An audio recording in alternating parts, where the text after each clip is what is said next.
একটা সন্তান প্রসব করতে যাইয়া মা দুনিয়ার থেকে বিদায় হয়েছে। আবার রাসূল বলেছে, উম্মতেরা রে, এই মায়ের পায়ের নিচে তোমার জান্নাত। নবীর কথা মানবে যারা হবে জান্নাতি। বলুন, নবীর কথা মানবে যারা হবে জান্নাতি। না মানিয়া আবু জাহেল হইল দুজুকি, না মানিয়া আবু জাহেল হইল দুজুকি। নবীর কথা মানবে যারা হবে জান্নাতি, নবীর কথা মানবে যারা হবে জান্নাতি। না মানিয়া আবু জাহেল হইল দুজুকি, না মানিয়া আবু জাহেল হইল দুজুকি। আমি বলেন, উম্মতেরা রে, এ মায়ের পায়ের নিচে তোমার জান্নাত। মা দরদি ডাকতেছে, ডাক্তার গো, তোমার দুইটা পায়ে ধরি, প্রয়োজন হলে কাগজে লিখে দিব, তুমি কোনো দায়ী হবে না। আমি মা বলতে চাই, একটা সেকেন্ডের জন্য যদি আমি আমার সন্তানের মুখটা দেখে মৃত্যুবরণ করতে পারি, আমি মায়ের জীবন সার্থক হয়ে যাবে। ডাক্তার বলেন, কি করব এখন? এই তো চিকিৎসা শুরু করলেন, বাচ্চা হলো ছেলে, মা পড়ে আছে। ডাক্তার বাহির হয়ে গেলেন, ভিতরে ঢুকলাম, বাচ্চাটা সোনার পুতুলের মতো চারটা হাত পাও নাড়ায়া ওয়া ওয়া করে কান্দে। মা বাবা ভিতরে যায় না, মেয়ে মারা যাবে, ভিতরে যায় কি করব? আমি দেখতেছিলাম বাচ্চাটা ওয়া ওয়া করে কান্দে। মা দরদি বাচ্চাটার দিকে তাকাইয়া রইছে, কোনো কথা বলতে পারে না, নড়তে পারে না। শেষ মুহূর্ত প্রায়, তার মা বাবা ভিতরে ঢুকলেন। মা বাবার দিকে তাকাইয়া ইশারা করে বুঝাইতে চাইতেছে মেয়েটা, মা বাবা গো, তোমরা কেন কান্দো? আমি বুঝি ফেলেছি, আমি বুঝি মরে যাব, সেই জন্য তোমরা কান্দো গো বাবা। ও মা, ঠিক আছে, আমার আপত্তি নাই, আমার বাচ্চাটা জমিনে পড়ে কাঁদতেছে, তোমরা একটু আমার বাবারে কোলে নাও না। ইশারাই বুঝাইতেছে। মা বাবা বুঝতে চাই না, শুধু কান্দে। আবার ইশারা করে বলতেছেন, মা গো, তোমরা যদি কোলে না নাও, কিছুক্ষণের জন্য আমার বাবারে আমার বুকে উঠাইয়া দাও, আমি আমার বুকের আগুন নিভাইয়া যাই। এটাও যেন বুঝতে পারতেছে না। অবশেষে দেখি দরদি মা বড় কষ্ট করে দুইটা হাত নিজেই বাচ্চার দিকে বাড়াইতে চাইতেছে, গায়ের জোরে ধাক্কা দেয়, হাতগুলো বাড়ে না। এইভাবে ধাক্কাইতে ধাক্কাইতে হাতগুলো বাচ্চাটার কাছাকাছি যাওয়ার আগে আগে মা দরদি বিদায় হইয়া যায়। এইভাবে কত মা সন্তান প্রসবের সময় দুনিয়া থেকে বিদায় হয়েছে।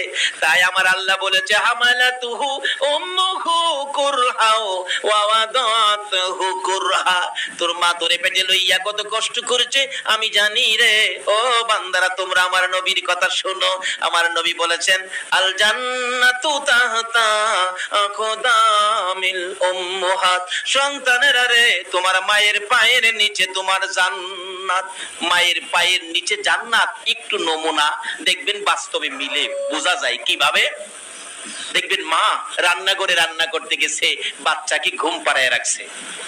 মা রান্না করতেছে, বাচ্চা তো ঘুমিয়ে আছে, চট করে বাচ্চার ঘুম ভেঙে গেছে, বাচ্চা তো কাঁদতেছে।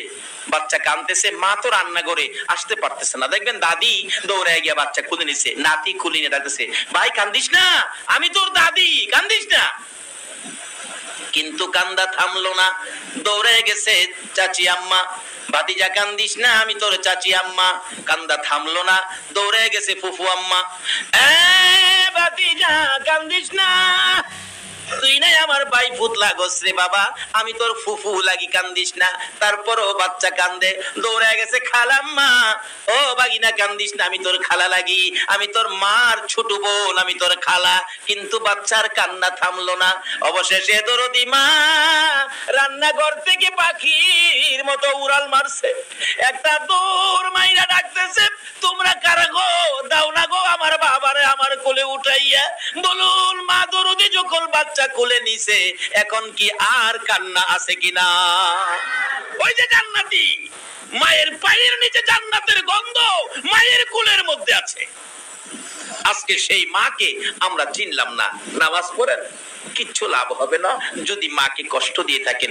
হজ করতে গেলেন, কিচ্ছু লাভ হবে না হাজী হয়ে যদি মাকে বাবাকে কষ্ট দিয়ে থাকেন। আল্লাহ রাসূল বলেছেন মা বাবা সম্পর্কে, আল্লাহ কোরআন শরীফে ওয়াজ করেছেন, হাদিস শরীফে রাসূল ওয়াজ করেছেন। শুধু ওয়াজ নয়, রাসূল নিজেও মায়ের জন্য বাবার জন্য কত সিস্টেম দেখায় গেলেন দুনিয়ার জমিনে। আসুন, মা বাবা, হযরত ইব্রাহিম আলাইহিস সালাতু সালাম যখন ছোট ছিলেন, তার মাকে ইব্রাহিম নবী প্রশ্ন করেন, মা আমার রব কে? আচ্ছা বলুন তো, আমাদের রব কে? আল্লাহ। সবাই বলুন কে? আল্লাহ। ইব্রাহিম নবী প্রশ্ন করলেন, আমার রব কে? মা বলেন, ইব্রাহিম তোমার রব তো আমি, তোমার রব আমি। এক কিসিমের রব মাকে বলা যায়, নাউজুবিল্লাহ, আন্তাজি কইেন না, রব্বুল বাইত। দুয়ার মাঝে আমরা কই না, রব্বির হামহুমা কামা রব্বায়ানি সগীরা। রব শব্দের অর্থ হলো লালন পালনকারী। রব শব্দের অর্থ হলো লালন পালনকারী। বলুন, এককালে লালন পালনের দায়িত্ব আমাদের মার কাছে ছিল কিনা? যে দায়িত্বটা পৃথিবীর আর কেউ মাইনা নেয় নাই, শুধুমাত্র মাইনা নিছে কে? আরো জোরে বলুন, যেটা বাবাও মাইনা নেয় নাই। বাবা দেখবেন অনেক সময় বাচ্চা পেন পেন পেন পেন পেন পেন পেন পেন করতেছে, বাবা ঘুমাইতে অসুবিধা হইতাছে, বাবা দেখেন এক পর্যায়ে রাগ হইয়া ধমক দেয়, এটারে গলার চিপটা মাইরা বাইরে ফেলাইয়া দাও। কিন্তু কোন মা কি জীবনে এই কথা কইছে? এই জন্য হাদিস শরীফে মায়ের কথা বলছে। আমরা ওয়াজের মধ্যে মা বাবা উভয়ের কথা বলি, কিন্তু রাসূল শুধু মায়ের কথা বলেছে, কারণ মায়ের মতো দরদি সন্তানের জন্য পৃথিবীতে আর কেউ নাই। দেখবেন মা, সন্তান মাকে ভাত দেয় না, কাপড় দেয় না, পান সুপারি দেয় না, খানা খোরাক কিচ্ছুই দেয় না, মার খবর নেয় না, মার খবর নেয় না। এরপরও দেখবেন মা ছেলেটা বাসায় বাড়িতে আসছে কিনা, যতক্ষণ ছেলেটা বাসায় না ঢুকছে ততক্ষণ পর্যন্ত একটা ঘরের দরজা খোলা। বলুন, এই ঘরটা কার? মা। অথচ মার ডাক দেয় না। তারপরেও মা ওই পেটে রাখা ব্যথার কষ্টের কথা বলে নাই, আমার পেটের সোনার চাঁদ এখনো আসে নাই, যতক্ষণ না আইছে ততক্ষণ পর্যন্ত ঘুমায় নাই। তাই বলতেছিলাম, মা যে কি জিনিস, মা যে সন্তানের জন্য কত দরদি। আল্লাহু আকবার বলুন। ইব্রাহিম বলেন, আমার রব, মাগো আমার রব কে? মা বলেন, তোমার রব আমি। বলো কি মা? এক কিসিমের রব মাকেও বলা যায়, যেহেতু রব শব্দের অর্থ লালন পালনকারী। ছোটকালে আমাদেরকে লালন পালন করছে কে? দেখবেন যার 5টা 7টা সন্তান, এরকম আছে না, 5টা 7টা সন্তান। কুমিল্লাতে এক মাহফিলে এক মুফতি সাহেব, মুরব্বী, সাদা দাড়ি, একবারে বুড়া হয়ে গেছে। জিগাইলাম, চাচা আপনার ছেলে মেয়ে কয়জন? খালি হাসে, কথা কয় না। আরে বাবা, ছেলে মেয়ে কয়জন? কোন না, হাসেন কেন? বাবা রে, কইলে তুমিও হাসবা। জিগাইলাম, কতজন? কই আল্লাহর মাল 20 জন। 20 জন ছেলে মেয়ের বাবা আসেননি এখানে? থাকলেও কইতো না, কারণ সরকারের আইন হইল ছেলে হোক মেয়ে হোক দুইটাই বলে যথেষ্ট, দুইটাই বলে যথেষ্ট। অহন বেড়া রয়েছে 20 জন। এরকম খবর পাইলে এরে দইরা তাল ফুটটি ফাড়াই লইলে না, নাই দেখ করে খাগড়া ছুরি ফাড়াই দিলে। 20 জনের মা বাবা এখন আমাদের এলাকায় নাই। 2-4-5 জনের মা বাবা আছে না?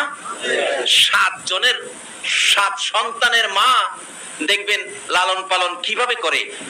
সন্ধ্যার দিকে হাঁস মুরগি পালন করে ঠামাইলেন, গরু ছাগল ঠামাইলেন, বাচ্চা কাচ্চাদেরকে খানা দানা খাওয়াইলেন, গড়দর সবকিছু ঠামাইয়া গুছাইয়া মা শীতের রাত্র ঘুমাইতে গেছে, রাত্র বাজে 11টা, খালি মা শুইছে ঘুমানোর জন্য ঠান্ডার রাত্র। এমনি সময় মাইজের ভোলারা ভাত খাইছিল না, হ্যাঁ ওইটা দেখেন কান্দা শুরু করছে। মা জিগাই, কি হয়েছে বাবা, কি কি লেগে কান্দো? কয় না, খালি কান্দে। এরকম অভ্যাস পোলাপানের আছে না? দেখবেন অনর্থক কানবো, কিচ্ছু কইতো না। বাবা তো রাগ হয়ে গেছে, হ্যাঁ ক করতে পারি তো।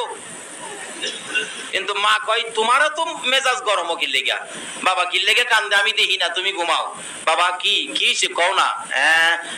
আরে বাবা কস না, বেশি যখন জিগাই কস না কি হয়েছে কও না। এমন সময় দেখেন বেড়া জিদ দে শোয়াতে উইটা খার হইয়া প্রস্রাব শুরু করছে। পোলাপানের এমন অবস্থা হয় না, বালিশ ভিজাই লাইছে হাই প্রস্রাব কইরা। মা কই কি রে বাবা এইটা করলি কি, তুই কি লেগে কান্দোস, কইতেও না বালিশও ভিজাইছস প্রস্রাব কইরা, কি হইছে বাবা কস না, তুই আমার বাবা লাগস কস না। এরকম একটা মায়া মা করছিন দিও। অবশেষে রাগ হইয়া মায়ের কাপড় ধরে টানে রে, টানতে টানতে ঘরের বাইরে নিয়ে গেছে। এবার এমন জোরে টান দিছে মা কাপড়ের পেঁচ খাইয়া পড়ে গেছে। এরপরে ওটাকে বাবারে কেন কান্দস, কও না রে বাবা কও না। এরকম কষ্ট মা ছোট কালে আমাদেরকে নিয়ে করছে কিনা কর। এই মারে কষ্ট দিয়া মসজিদে যাইয়েন না, এই মারে কষ্ট দিয়া মাদ্রাসা যাইয়েন না, এই মারে কষ্ট দিয়া মক্কা মদিনা যাইও না, আমার আল্লাহ রাসূল খুশি হবে না। টানতে টানতে মারে ফালাই দিছে। এরপরও মা ওইটা দুই গালে চুমায় হাত বুলায়, বাবারে কও না বাবা কি লেগে কান্দো কও না। অবশেষে কয় আমি যে ভাত খাইছি না তুই জানোস না।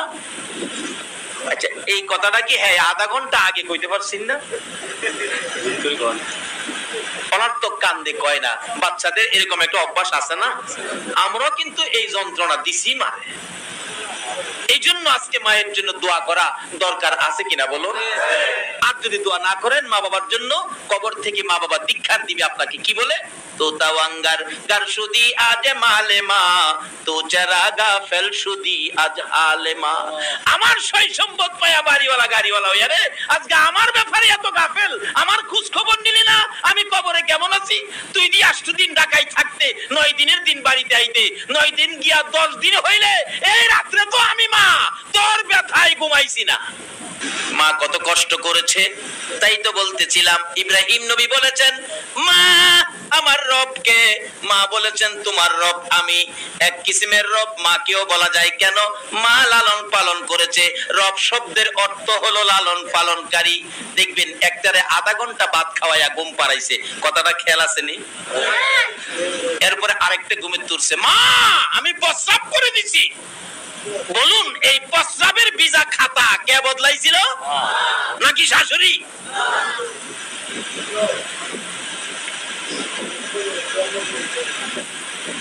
আজকে এই মারে ভালাইও জামাই জাগা শ্বশুর ভাই।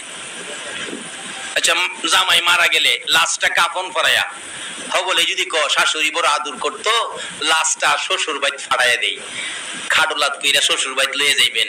শাশুড়ি দোতলার থেকে দেখে কি কইব, নাকে কাপড় দিব।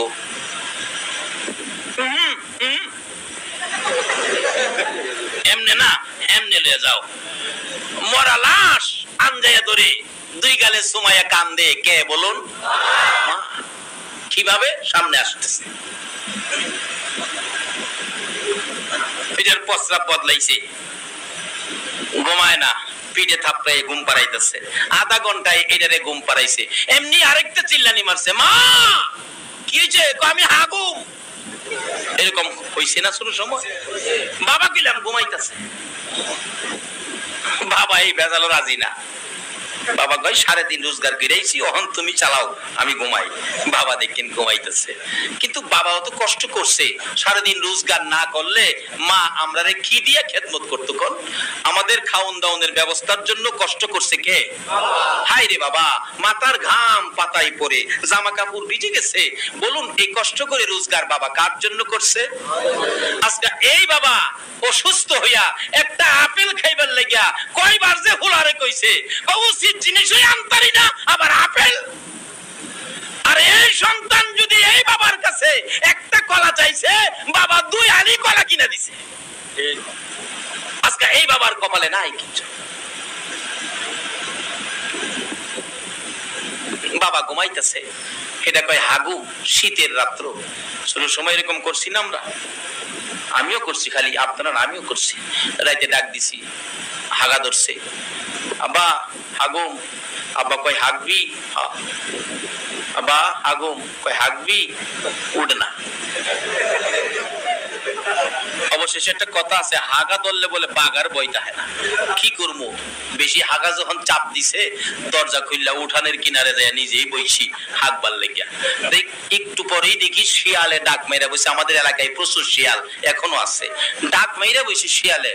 বাবা ঘরের থেকে কয় ভয় পাইস না, আমি যাই রইছি। বাইরে যা না কিন্তু, বড় থেকে কই যাই রইছি।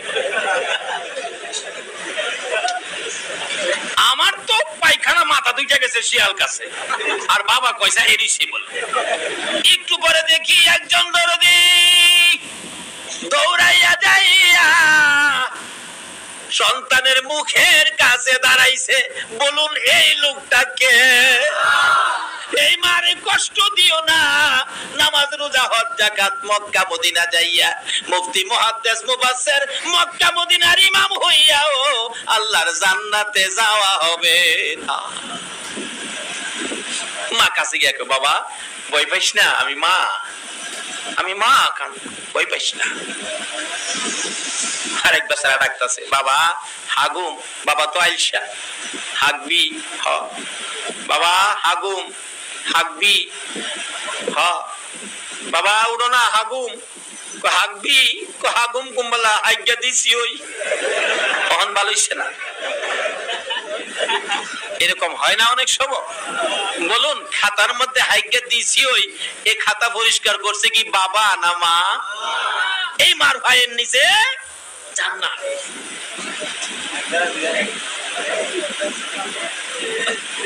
হাগবি উঠানে নিয়ে বসাইছে, আধা ঘন্টা বইছে শীতের রায়। আধা ঘন্টা পরে মা জিগায় কিরে বাবা হাগা হইছে? হইলে তো আমি কমু। আরো 15 মিনিট, হ্যাঁ গান গা, টিরিং টিরিং টিং টিরিং টিরিং টিং। মা কয় আমারে খাড়া করে রেখে বেটা তুই গান গাস, কথা কইস না, আমি হাইক গেলই। 45 মিনিট পরে পানি শোষণ করে পরিষ্কার করে ঘরে আনছে। মা আমার পাংছে, আমারে ঘুম পাড়া। মা কান্দেলিয়া ঘুরতাছে, ঘুম পাড়াইতো। ঘুম ভাঙলে সহজে আর ঘুমাইয়ে না। মা ঘুরতে ঘুরতে একটু পরে শোনা যায় মসজিদে ফজরের আজান পড়ে গেছে। কত রাত্র এইভাবে সন্তানের লালন পালনের দায়িত্ব মা ঘুমাইতে পারে নাই। বলুন এই কষ্ট মা করছে কিনা? আগে এই মারে খুশি করেন, তাইলে মসজিদে যান। আগে এই মারে খুশি করেন, মক্কা মদিনা যান। এক বেচারা হজ করতে যাইবো, বুড়া মা ঘরে, মা আগামীতে হজে যাবো। বাবারে হজে যাইবি? আমার তো আর কেউ নাই, তুই একটা ছেলে, আমি মরলে আমার মাটি দিব কে? আমার মাটি দিয়া তুই হজে যাইস। আচ্ছা মা। পরের বছর কইতেছে মা আমি এই বছর হজে যাবো। মা কই পোলারে এই বছরও যাইস না, আমি মরলে মাটি দিয়া যাইস। তৃতীয় বছর কইতেছে মা এবার হজে যাবো। কই না আমি মরলে যাইস। হ্যাঁ কই তুই মরতেও না, আমার হজও করা হইতো না। এইবার আর তোর কথা শুনতাম না। মার কথা না হইনা হজ করতো জাগা, হজের সামান টামান লিয়া যাইতাছে। মা কয় পুত্রে আমারে কষ্ট দিয়া হজ যাস? আচ্ছা যা হজ যাইস। যাইতে যাইতে যাইতে যাইতে তখন তো জাহাজে যাইতো। আপনাদের চট্টগ্রামের মতো জাহাজের বন্দরে আসছেন, জাহাজে যাইবেন। জাহাজে আসার আগে এক মসজিদে ঢুকছে, আসরের নামাজ পড়বো। আসরের নামাজ পড়বো ঢুকছে যেই মসজিদে, মুয়াজ্জিন সব আজান দিয়া রুমে গেছে, তারা ঢুকছে, তাই সুন্নত পড়তেছে। এমন সময় পার্শ্ববর্তী এক ঘরে চুরি হইতেছে। দিনের বেলায় জানালাতে কাপড় বাইর করে চুরে গাঁটটি বাঁধতেছে। এমন সময় মানুষ দেখে ফেলাইছে সুর সুর সুর সুর। কি করবো? গাঁটটি নিয়ে দৌড় দিয়া দেখা যায় উপায় নাই, মসজিদের ভিতরে ঢুকছে। দুইকা ওই হাজী সাহেবের সামনে কাপড়ের গাঁটটি থুইয়া মসজিদের কাছে বাইরে, হ্যাঁ ওকো সুরে ওকো সুর সুর সুর। কারে দেখাইতেছে? ওই যে মারে কষ্ট দিয়ে হজ করতো যা। রাসূল বলছে মা বাবার চেহারার দিকে মায়ার নজরে তাকাইলে একটা কবুল 7টা উমরা হজের সওয়াব পাওয়া যায়। হ্যাঁ এই মারে ভাড়ায়া যা মক্কা মদিনা হজ করতো। আচ্ছা মানুষ আইসা দেহে চুরি কিরা মাল সামান সামনে দিয়া তাই নামাজও খারিছে। ফুলাপান সাইজ কিরে লাই, মুরব্বীরা করে রাখ নামাজটা শেষ করো। নামাজ শেষ করে আর কথা বলার সুযোগ দিছে না, এমনি ফুলাপান শুরু করছে মাই মারতে মারতে মারতে মারতে একবারে না এরাগাত আত্মা লইছে। মুরব্বীরা কো আর মারিস না, মারবি তোরা, জেল খাটন লাগবো আমরা, আর মারিস না। একটু পর পর শ্বাস ফালা ডাক মারে, মা গো মা। ডাক দেয় মা চট্টগ্রাম সন্তানে, আর বৈরব থেকে মা গলা কাটা মুরগির মতো লাফায়। বলুন সন্তানের বিপদ হইলে আগে জানে কে? আরে জোরে বলুন, মা। তার বাস্তব ঘটনা বলছি, আমাদের এলাকার ঘটনা। মা,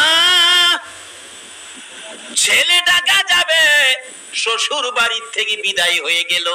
মা সকালবেলা রাস্তায় দাঁড়িয়ে আছে, ছেলেটা শ্বশুর বাড়ির থেকে আসবে, আমি মায়ের কাছে বিদায় নিয়ে ঢাকা যাবে। ফার্স্ট বাসে ঢাকা যাবে অফিস করার জন্য, কিন্তু মা দাঁড়িয়ে আছে, আসলো না। শাশুড়ির কাছ থেকে বিদায় লইয়া রওনা হয়ে গেছে। বলুন মায়ের দোয়ার পাওয়ার আছে কিনা? মার কাছে দোয়া চাবেন, মা ঢাকা যাবো, দেখবেন মা একটা ডাইরেক্ট দোয়া করে, যাও আল্লাহর মাল, আল্লাহর হাতে সইপা দিলাম। এই দোয়া মা ছাড়া আর কেউ করতে? বলে হুজুর শাশুড়িও করবো। যাই দেখেন না, জিগাইবেন শাশুড়ি আম্মা, যাই ঢাকা যাই, শাশুড়ি দোয়া করে, বাজান আবার কবে আইবেন? আচ্ছা, এটা কি হেডার লোকে মিললো? আবার কবে আইবেন? কারণ এই দোয়াটার তো লাভ আছে, জামাই তো খালি আইতো না, কি কারণ অন্তত 2-2.5 কেজি মিষ্টি তো আনবো। আবার কবে আইবেন? জামাই কো 8 দিন পরে আইতেছি। মা রাস্তায় দাঁড়ায় কান্দে, রে আব্দুর রহিম, তুই না ঢাকা যাবি রে, আইলি না। এদিকে দিয়ে মায়ের কাছে আইলো না, দোয়া নিল না। ফার্স্টি বাস ধরে জামাই জায়গা, 5 দোনার মোড়ে যাইয়া, কুয়াশা শীতের রাত্র, সকালবেলা ফার্স্টি মুখামুখি ট্রাকের সাথে সংঘর্ষ, 6 জন মানুষ মারা গেছে। তার মধ্যে আব্দুর রহিম দুনিয়ার থেকে বিদায়। অ্যাক্সিডেন্ট হলো 30 কিলোমিটার, আর 30 কিলোমিটার দূরে 5 দোনার মোড়ে মা 38 কিলোমিটার দূরে সকালবেলা রাস্তার পাশে গলা কাটা মুরগির মতো লাফাইয়া কাঁদতেছে। মানুষে জিগায় কি হলো, আপনার অসুবিধা কি বলুন? মা জবাব দেন, মহিলারা রে, কেন জানি আমার কলিজায় আগুন জ্বলতেছে। খবর আইছিনি? বিশ্বের জ্ঞানীরা, বিজ্ঞানীরা মায়ের এই অবস্থান থেকে কম্পিউটার আবিষ্কার করেছে। ওদিকে যাই না, লম্বা হয়ে গেছে, সংক্ষেপ করে দিলাম। মা কাঁদতেছে, কি জানি হলো। কিছুক্ষণ পর লোকেরা এসে অ্যাক্সিডেন্টের রোগীগুলি বাহির করে, পকেটে ভিজিটিং কার্ড দেখে ঠিকানা মতো কাইত্তা দিয়া প্যাকেট করে 200 টাকার ভ্যান গাড়ি ভাড়া করে লাল নিশান উড়াইয়া পাঠাইছে। বাড়ির কাছাকাছি আইসা ভ্যান গাড়িওয়ালা জিগায়, আব্দুর রহমানের বাড়ি কোনটা? একজনে দেখায়, ওই তো সামনে। মহিলারা যে কান্দে রে, ও ভ্যান গাড়ির ড্রাইভার, ওই মহিলাটা আব্দুর রহিমের মা লাগে। ভ্যান গাড়িওয়ালার কাছে যাইয়া গাড়ির থেকে নাইমা চোখের পানি ছেড়ে দিলেন। মা, আপনি কি আব্দুর রহিমের মা লাগেন? হ বাবা গো। ও বাবা, কি খবর নিয়ে আসছো? মা, আপনার আব্দুর রহিম অ্যাক্সিডেন্টে দুনিয়া থেকে বিদায় হয়ে গেছে। মা একটা চিৎকার মেরে বেহুশ হইয়া জমিনে পড়ে গেছে। মহিলারা, চারিদিকের লোকেরা দৌড়াদৌড়ি করে এসে লাশটা নামাইয়া কাইত্তার প্যাকেট খুলে দেখে আব্দুর রহিম দুনিয়া থেকে বিদায় হয়ে রক্তের সমস্ত চেহারা লাল লাল হয়ে আছে। মা বেহুশ, জ্ঞান ফিরে না, মাথায় পানি দিতে দিতে জ্ঞান ফিরে। একটু পরে ডাকতেছে, তোমরা কারা গো? আমার বাবারে দাও না গো, আমি একটা নজর দেখি। মহিলারা সাইড করে রাস্তা দিলে, দয়ার মা, মায়ার মা দৌড়াইয়া যাইয়া মৃত আব্দুর রহিমকে রক্তমাখা অবস্থায় আনজাইয়া বুকে লাগাইয়া রক্তমাখা অবস্থায় 2 গালে চুমাইয়া চুমাইয়া ডাকে, আব্দুর রহিম রে, কেন আমি মায়ের দোয়া নিয়া গেলি না? অন্য মহিলারা আইসা দেখে, শাশুড়ি নাকে কাপড় দিয়া দূর থেকে দেখে, আর গর্ভধারিণী মা রক্তমাখা মৃত সন্তান বুকে লইয়া কান্দে। এই কান্দার একটাই মহিলা, বলুন সেই মহিলাটাকে?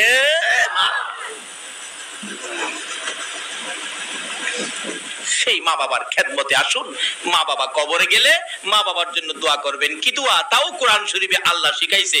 দোয়াটা কি? রব্বির আমহুমা কামা রব্বায়ানি সগীরা। পৃথিবীর কারো জন্য কোরআন শরীফে দোয়া শিখায় নাই, শুধুমাত্র মা বাবার জন্য আমার আল্লাহ কোরআন শরীফে দোয়ার নির্দেশ করেছে। বলুন কার জন্য? মা বাবার জন্য। বলতেছিলাম, এবার এই মারে কষ্ট দিয়া হজ করতে যাই বেটা মক্কার মদিনায়। শুরু করছে ফিডা, মারতে মারতে নাহেরা গাই দম। জ্ঞানটা ফিরলেই ডাক দেয়, মা, মা গো, মা ডাহে চট্টগ্রাম, খবর হইতাছে বৈরব। মা গলা কাটা মুরগির মতো লাফাইতেছে। মুরব্বীরা কই রাখ আর মারিস না। হ্যাঁ মাগো মাগো করে ব্যাপার কি? চুরি কইরা সুরের সুর মারে ডাহস। কিরে বাবা তুই মারে ডাহস কে? দেখেন মুরব্বীরা আমি সুন্না, আমি হজে রওনা হয়েছি, এই যে দেখেন আমার হজের সামান, কিন্তু মার কথার অবাধ্য, মার কথার বাইরে হজ করতে রওনা হয়েছি। এই জন্য আমার আল্লাহ আমার উপর সুরির অপবাদ দিয়া আমারে সুর বানায় আমায় খাওয়াইছে। কার কথা অমান্য করার কারণে? সবাই বলুন কার? মার কথা অমান্য করবেন, নিশ্চিত আপনার উপর বিপদ আসবে। এই বিপদ থেকে বাঁচাইবার ক্ষমতা পৃথিবীর কারো নাই। মুরব্বী পীর উস্তাদ মা বাবার সাথে বেয়াদবি করলে 4টা বিপদ আপনাকে পাকড়াও করবে। পার্সিতে বলা হয়েছে 4টা বিপদ। একটা হলো যারা মা বাবাকে কষ্ট দিলেন, মৃত্যুর সময় আপনাদের কালিমা নসিব হবে না, রুজি রোজগারে উন্নত হবে না, মৃত্যু হবে অ্যাক্সিডেন্টে, যেখানে সেখানে পড়ে আপনার মৃত্যু হবে। সবচেয়ে বড় দুঃখ হলো মৃত্যুর সময় কালিমা নসিব হবে না। তার বাস্তব হাদিস শরীফে আসছে, নবীজির একজন সাহাবী যার নাম আলকামা, মৃত্যুর সময় তার কালিমা মুখ দিয়ে বাহির হইতেছে না। নবীজি সাহাবীদেরকে পাঠাইলেন, তোমরা কালিমাটা তার কানে কানে বলো না। বলতেছেন কিন্তু মুখে দিয়া বাহির হয় না, চোখে দিয়া পানি আসে। রাসূল নিজে গেলেন, আলকামা পড়ো লা ইলাহা ইল্লাল্লাহ মুহাম্মাদুর রাসূলুল্লাহ। আলকামা চোখের পানি আসে, মুখে কালিমা আসে না। রাসূল বলেন ব্যাপারটা কি? এমনি সময় জিবরাইল আইসা কে, হুজুর আপনার আলকামা মারে কষ্ট দিছে, মারে কষ্ট যে দিবে তার মুখে কালিমা আসবে না, মৃত্যুর সময় কালিমা নসিব হবে না। কই কি হ তাই নাকি? এই সাহাবীরা তোমরা লাকড়ি জোগাড় করো। লাকড়ি জোগাড় করে লম্বা ঘটনা, তার আলকামাকে ধইরাই না আগুনে ফালাই দাও। যেই আগুনে ফালাইতে যাইতেছে মা দৌড়াইছে, নবী গো আমার ফুলারে আগুনও দিবেন? হ কেন? তোমারে বলে কষ্ট দিছে। নবী গো আমারে কষ্ট দিছে দেখে আমার ফুলারে কষ্ট দিবেন? আমার কষ্ট সহ্য হয়, সন্তানের কষ্ট আমি মা হইয়া সহ্য করতে পারি না। তাইলে তোমার ছেলেকে তুমি মাফ করে দাও, তাইলে বাঁচাইয়া দিব। সঙ্গে সঙ্গে মা বলতেছেন, হুজুর আমি মাফ করে দিলাম, আমার ফুলারে আগুনও দিয়েন না। আল্লাহরে কোন মাফ করে দিতে, আপনি নবীও তারে মাফ করে দেন। এ কথা বলতে দেরি, আলকামার মুখ থেকে কালিমা বাহির হতে দেরি হলো না। এইবার সুরের অপবাদ পাইল মারে কষ্ট দিয়া, মার কথার অবাধ্য হইয়া অমান্য করে। এবার লোকেরা বলেন কি হলো? এই ঘটনা। পরে গলার মধ্যে রশি দিছে, জুতার মালা পরাইয়া ঘুরাইতাছে আর কইতাছে, কও চুরি করছি দেখা এই অপবাদ, আমার এই বিচার। এই লোকটা কয় না চুরি করছি না, তুমি বলে দাও মার কথা অমান্য করার কারণে আমার এই বিচার। আর মারে খুশি রাখবেন, হজ করতে যাবেন, মার চেহারাই তো হজ আছেই, হজ করতে যাবেন 1 টাকাও লাগবে না। মার দোয়া নিতে পারলে মক্কা মদিনা আপনার জন্য সহজ হয়ে যাবে। তার বাস্তব আমাদের এলাকার একজন লোক আছে, যার নাম হইলো আপনার সাদু ওজি, সাইদুর রহমান হাজি। গরিব মানুষ দেখে সাইদুর রহমান হাজি রায় না, সাদু ওজি রায়। সাদু ওজি কিভাবে? যখন জাহাজে হজে যাইতো, এই চট্টগ্রাম এসে হাজি আগায় দিতে আসছিল ছেলে বয়সে। সাদু ওজি ছেলে বয়সে 10টা পাই লাগছে না, হজ কিরাই পড়ছে। কিভাবে? চট্টগ্রাম এসে হাজি আগায় দিত। আপনাদের চট্টগ্রাম জাহাজে উঠছে হাজি সাহেবরা, এই বাচ্চা ছেলেটাও টাং টুং বেডিং পত্র নিয়ে তার সাথে উঠছে আর কি, হাজিদেরকে আগায় দিতে। হাজি সাহেবরা হেরে বেডিং পত্রের মাঝখানে বসাইয়া বলতেছে, আমরা একটু পান খাই তো, কিছু পান নিয়ে আসি, জাহাজ ছাড়ার আগে তুমি একটু বসো জাহাজের মধ্যে। হ্যাঁ তবে এই রয়েছে, কিন্তু পান নিয়ে আসার আগেই জাহাজ ছাড়ার সাইনেল বাজতেছে। হাজিরা দৌড়ায় গিয়ে উঠছে, জাহাজ ছাইরা দিছে। জাহাজ ছাইরা দিছে, এই এলাকাবাসী বিদায় দিতেছে, হাজিরা বিদায় নিতেছে। এইভাবে জাহাজের 2-4 কিলোমিটার ভিতরে ঢুকে গেছে সাগরের, কিন্তু হেলা তো টাঙ্গের সিবাদ বই হইছে। হেলা কাছে গেছে বলে, কিরে সাধু তুই নামস নাই? আমার বৈরবের ঘটনা বলছি, আমারে কালকে আটকায় রেখে কালকে খবর নিয়ে আন কতটা সত্য কিনা। 1 পয়সাও লাগে নাই, হজ কিরাইছে। খবর নেস নাই, যা জাহাজ তো যাইরা দিছে, অহন হ্যাঁ কান্দে মাগো মা মাগো। ওই অহন কানলে কি গো? সারেং সাহেবের কাছে গেছে, সারেং সাহেব এই যে দেখেন একটা ছেলে বলে আইসা পড়ছে, এখন জাহাজটা ভিড়াইয়া ছেলেটা নামায়া দেন। সারেং কয় একটা যাত্রা ফিরে রওনা হইছি, সাগরের ব্যাপার, কত বিপদ আপদ, একটা ছেলের জন্য কি জাহাজ ভিড়ানো যায়? সম্ভব নয়। আবার গেছে গেই জিদ্দা গিয়া জাহাজ লাগছে, সারেং সাহেব কাগজ লিখিত দিছে, ছেলেটা ভুলে আই পড়ছে, 10 পয়সা খরচ নাই, হজ কিনে আই পড়ছে। জোরে কন্যা সুবহানাল্লাহ। এই বাংলাদেশের মানুষ, চট্টগ্রামের মানুষ, মায়ের দোয়া নাও, তুমিও পারবা। একটা বাস্তব ঘটনা, কিতাবি ঘটনা বলছি, ইতিহাসের ঘটনা বলছি। এক বাচ্চা ছেলে রাত্র হইলে কান্দে, মাগো যে নবীর লেগে সব বানাইছে, এই নবীর রওজাটা যদি দেখতাম। এই কান্দা আমিও এককালীন কান্দতাম, যখন অবস্থা দুর্বল ছিল, আমার বাবা 10 কেজি চাউল একসাথে কিনতে কষ্ট হতো, ছোট সময় তখন কান্দতাম। মদিনা যদি যাইতাম, কি কান্দাটা ছিল আমার, মদিনা যাব কেমনে, নবীজির প্রেমের আগুন জ্বলে যে মনে। বলুন, মদিনা যাব কেমনে, নবীজির প্রেমের আগুন জ্বলে যে মনে। মাঝে মাঝে এইভাবে আমিও কান্দতাম। আমার মা মাথায় হাত দিয়ে কইতো, বাবা আল্লাহ তোমারে মদিনা নিব। ছোট সময় আল্লাহ আমারে 2001-এ মদিনায় নিছে, অথচ সমর্থ ছিল না। কিভাবে যে আল্লাহ আমার এই জায়গায় নিল, সারা দেশে আমার এই প্রচার প্রসার করে মদিনা সফর আমার ভাগ্যে আমার আল্লাহ দিয়ে দিল।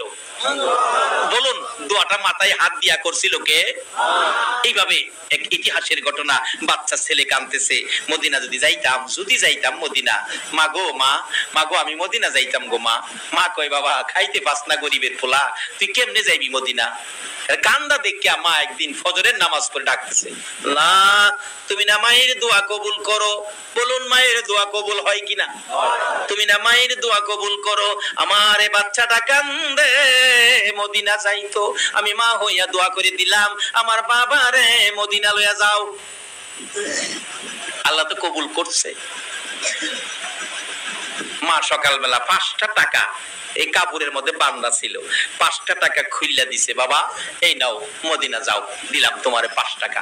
বেটা হাসতে হালিয়া মদিনা যাইবো, রেল স্টেশন আইছে, চিটাগাং জাহাজের তখন যুগ ছিল, ইতিহাসের ঘটনা। আইছে চিটাগাং যাইবার লাগিয়া রেল স্টেশন, আইছে হাসতে হাত টিকেটে তো আওয়াজ যাইতেছে না। মাস্টার সাহেব, তার স্কুলের মাস্টার, হ্যাঁ যাইবো চিটাগাং। কিরে ফালু কই যাইবি?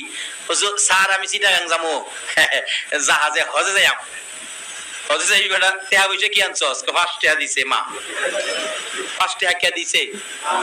আল্লাহ বৈরবেরা সাধু যদি হাসারা হজ করাই তারে যাই মার দোয়া লইয়া বাইরেছে, হ্যাঁ কি ব্যবস্থা করতারে না? 5 টাকা দিছে, 5 টাকা যাই তারবি, যাক তোর 5 টাকা তুই রাখ, টিকিটটা আমি কাটতে লাই। প্রথম নম্বরে হেড টিকিট কে কাটলো? মাস্টার সাহেব। চিটাগাং নামায়া কয় এমনি না যাইবি জাহাজ ঘাট, যে জাহাজ ঘাটেতে হাজির হোক জাহাজ ছাড়ে। বেটা হাঁটতে হাঁটতে গেছে গা জাহাজের গেট, গিয়া দেখে হাজিরা উঠতাছে নামতাছে। জাহাজ ছাড়বার আগে একটা কর্মচারী শর্ট, ইতিহাস লেখে একটা কর্মচারী শর্ট, এই মুহূর্তে একটা কর্মচারী দরকার। মাইকে ঘোষণা দিলেন, জাহাজের একটা কর্মচারী হাজিদের জাহাজে নেওয়া হবে। এত অনেক মানুষ লাইনে খাড়িছে, হ্যাঁ ও লাইনে খাড়িছে, কিন্তু জাহাজের যে হেড অফিসার ছিলেন, এই লোকটা ছিল খ্রিস্টান। বাচ্চাটা টুপি মাথায় দিয়ে খাড়িছে, টুপিওয়ালা দেখলে খ্রিস্টানের তো পছন্দ লাগে না। খাড়িছে মানে বাচ্চা বেশি বড় না, কিন্তু ইন্টারভিউ চলছে, কেউ ইন্টারভিউতে টিকে না, কিন্তু টিকা গেল টুপিওয়ালা। কার দোয়া লই আইছে? কিন্তু খ্রিস্টান ভদ্রলোক হেরে নিতে রাজি না।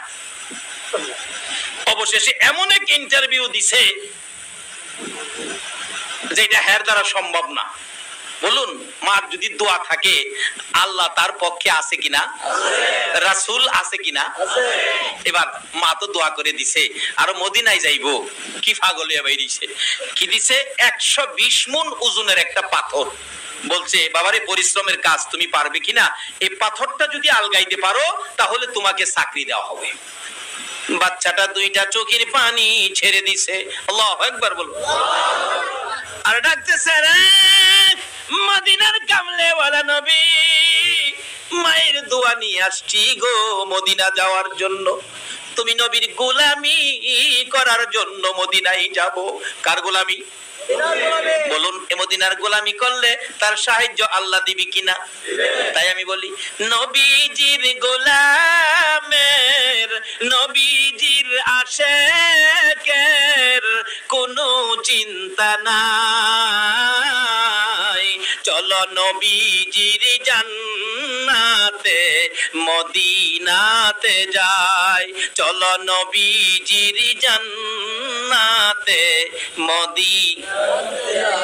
কে কে যাবে মদিনায়, মদিনাতে কান্দে নবী উম্মতের মায়ায়। কে কে যাবে মদিনায়, মদিনাতে কান্দে নবী উম্মতের মায়ায়। দিন রজনী কান্দেন যিনি, দিন রজনী কান্দেন যিনি, শুয়ে রোয়া যায়। চলো নবীজির জান্নাতে মদিনাতে যাই, চলো নবীজির জান্নাতে মদিনাতে। কঠিন হাসরের দিনে বেহেশতে যাবে না নবী উম্মত বিনে। কঠিন হাসরের দিনে বেহেশতে যাবে না নবী উম্মত বিনে। মাফ করিয়ে দিবেন আল্লাহ, মাফ করিয়ে দিবেন আল্লাহ নবীর উসিলায়। চলো নবীজির জান্নাতে মদিনাতে যাই, চলো নবীজির জান্নাতে মদিনাতে যাই। যে জন নবীর আশিকার হাসরেতে পাবে তিনি মহান সম্মান। যে জন নবীর আশিকার হাসরেতে পাবে তিনি মহান সম্মান। ভালোবাসো নবীজিকে, ভালোবাসো নবীজিকে এই দুনিয়ায়। চলো নবীজির জান্নাতে মদিনাতে যাই, নবীজির গোলামের, নবীজির আশিকের কোনো চিন্তা নাই। চলো নবীজির জান্নাতে মদিনাতে যাই, চলো নবীজির জান্নাতে মদিনাতে যাই। ওই বাচ্চাটা ডাকে, ও মাবুদ, তোমার নবীর গোলামিতে রওনা হয়েছি, তুমি আমারে সাহায্য করো। মায়ের দোয়া নিয়ে আইছি। কার দোয়া নিয়ে আইছে? আমার আল্লাহ বলেন, জিবরাইল, আমার নবীর ইজ্জত থাকবে না, মায়ের দোয়ার বরকত থাকবে না। যাও, বাচ্চাটা পাথরের মধ্যে হাত দেওয়ার আগে আগে তুমি জিবরাইল পাথর উঠাইয়া দাও। ইতিহাস লেখে বাচ্চাটা ওই পাথরের কিনারে যাইয়া দুইটা চোখের পানি ছেড়ে দিলেন। আমার নবীর নামের দুরূদ পড়তে পড়তে পাথরের মধ্যে হাত লাগাইয়া দেখে পাথর তোলার মতো হালকা হইয়া যায়। আল্লাহ ইয়া রাসূল ইয়া কাউসার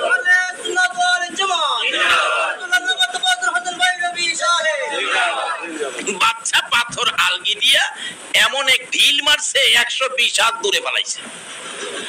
এখন কি না নিয়ে ডাকতেছে, বাবা গো যাইও না, আমারে কালিমা পড়াইয়া কোরআনের পাগল বানাইয়া যা। সঙ্গে সঙ্গে খ্রিস্টান বেটা বাচ্চার হাত ধরে মুসলমান হইয়া খ্রিস্টান নিজেও নবীর আশিক আর পাগল হইয়া যায়। বলুন ছেলেটা নবীর ভালোবাসায় কার দুয়ায় এত বড় ক্ষমতা পেয়েছে বলুন? সবাই বলুন কার? এখনো যদি মা মায়ের মতো হয়, সন্তানের জন্য হাত বাড়ায়, দুনিয়া কিয়ামত হয়ে যাবে, সন্তানের কোনো ক্ষতি হবে না। কিন্তু মাও সেই রকম মা হইতে হবে। কি বলেন? আগেকার দিনের মা মানুষ, ছেলেরা মেয়েরা মা বাবারে কত ভয় পাইছে। সমাজে একটা অন্যায় কাজ করতে গেলে একজন আরেকজনকে বলছে ছেলেরা, না মা মারবো বাবাই মারবো। বলুন অহন মা মারবো বাবাই মারবো, এই ভয় কি খোলাফানের আছে? আর ভয় থাকতেই গেলে আগেকার দিনে মা সন্তান যদি কারো গাছের আম নিয়ে আইছে, মা জিগাইছে আম কার গাছ থেকে আনছস? ইমুকের গাছ থেকে। একটা থাপ্পড় মারছে, এই গাছের আম তুই আনছস করে অক্ষণ ফেরত দিয়া। আর অহন ফুলা ফান্ডারও শিহায়া দেয় ইমুকের গাছে কাঁচা মরিচ আছে, লই আস না শাক রান্তাম হইস। ও মা বোনেরা, তোমরাও সোজা হও, ভালো হও, সন্তান ভালো হবে, সন্তান সুন্দর হবে, নামাজি হবে, নেককার হবে, নম্র হবে, ভদ্র হবে, মা যদি ভালো হয়ে যায়।